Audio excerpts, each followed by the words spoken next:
Salut, c'est Hadès. En 2025, l'Inde n'a pas simplement acheté de l'argent, elle en a aspiré des quantités dignes d'un choc géologique sur le marché mondial. Avec 9,2 milliards de dollars d'argent importés en une seule année, eh bien New Delhi vient de poser un jalon historique, révélateur d'un basculement profond dans l'ordre des métaux précieux. Ce qui s'est joué en Inde en 2025 n'est ni anecdotique ni passager. C'est le premier acte visible d'une nouvelle ère pour l'argent métal. Et c'est un phénomène sans précédent qui secoue le marché mondial de l'argent. Pour comprendre l'ampleur de ce qui se joue réellement, il faut d'abord regarder les chiffres. Et là, très vite, on comprend que nous ne sommes plus dans une simple hausse cyclique, mais dans un basculement historique. Et c'est bel et bien un choc sur le marché de l'argent. En 2025, l'Inde a importé donc 9,2 milliards de dollars d'argent métal. C'est une hausse de 44% par rapport à 2024. Mais surtout, c'est une rupture totale avec le passé. Entre 2013 et 2019, l'Inde importait en moyenne 1,5 milliard de dollars d'argent par an. Autrement dit, en 2025, elle a importé 6 fois plus que sa norme historique. En volume, cela représente entre 5 000 et 6 000 tonnes d'argent. La production minière mondiale annuelle est d'environ 25 000 tonnes. L'Inde a donc aspiré près d'un quart de toute la production mondiale annuelle à elle seule. Et puis, il y a ce fameux mois d'octobre 2025, un mois qui restera dans les livres d'histoire des métaux précieux. 2,7 milliards de dollars importés en un seul mois. C'est 529% de plus par rapport à octobre 2024. Ce n'est pas une simple hausse cyclique, c'est un événement de rupture structurelle sur le marché physique. Mais un tel raz-de-marée d'importation ne surgit pas par hasard. Derrière ces volumes hors normes, il y a toujours un déclencheur précis. Et en Inde, ce déclencheur porte un nom, la décision politique. Et cette décision politique indienne est littéralement le premier moteur. En 2025, le gouvernement indien a abaissé les droits de douane sur l'argent, de 15% à 6%. Eh bien, ce simple geste a tout changé. Concrètement, l'argent est devenu bien moins cher à importer. Les négociants ont augmenté leur volume. Les industriels ont sécurisé les stocks massifs. Et enfin, les investisseurs ont afflué sur le métal physique. En d'autres termes, l'État indien a donc ouvert une autoroute logistique à l'argent métal, au moment précis où le monde entrait dans une pénurie structurelle. C'est un signal fort. New Delhi ne voit plus l'argent comme un métal secondaire, mais comme un intrant stratégique pour l'économie future. Cette décision fiscale a ouvert les vannes, mais elle n'explique pas à elle seule une telle frénésie d'achat. Car pour importer autant d'argent, encore faut-il en avoir un besoin vital. Et ce besoin est aujourd'hui industriel.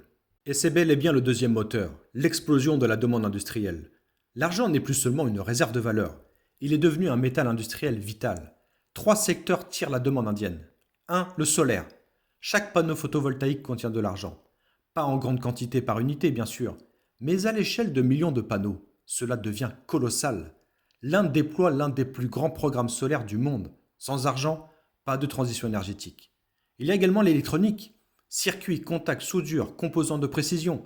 L'argent est irremplaçable pour sa conductivité et sa stabilité chimique. Plus l'économie se numérise, plus elle consomme de l'argent métal. Les véhicules électriques ensuite. Batteries, électronique de puissance, capteurs, systèmes de recharge. L'argent est absolument partout. Chaque véhicule électrique contient 2 à 3 fois plus d'argent qu'un véhicule thermique classique. Le résumé est donc simple. La transition énergétique est une machine qui mange de l'argent métal.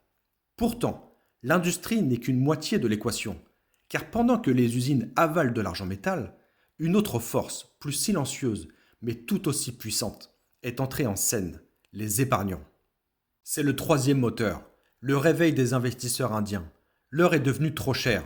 Ça ne veut pas dire, attention, que les Indiens ont arrêté d'acheter de l'or. Mais il est beaucoup trop cher pour une large partie de la population indienne. Résultat, les épargnants se sont tournés vers l'argent comme l'or du pauvre, entre guillemets, mais le métal du futur. Rien qu'en 2025, les flux vers les ETF argent ont triplé. La demande de pièces et lingots a explosé. Les primes sur le métal physique ont grimpé. L'argent est redevenu ce qu'il a toujours été dans l'histoire, la monnaie du peuple quand l'or devient inaccessible. Quand la demande industrielle et la demande d'investissement montent ensemble, il n'y a qu'une seule issue possible, la tension sur les prix.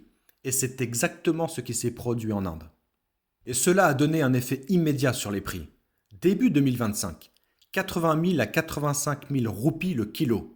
Début janvier 2026, plus de 243 000 roupies le kilo. Le prix a presque triplé en un an.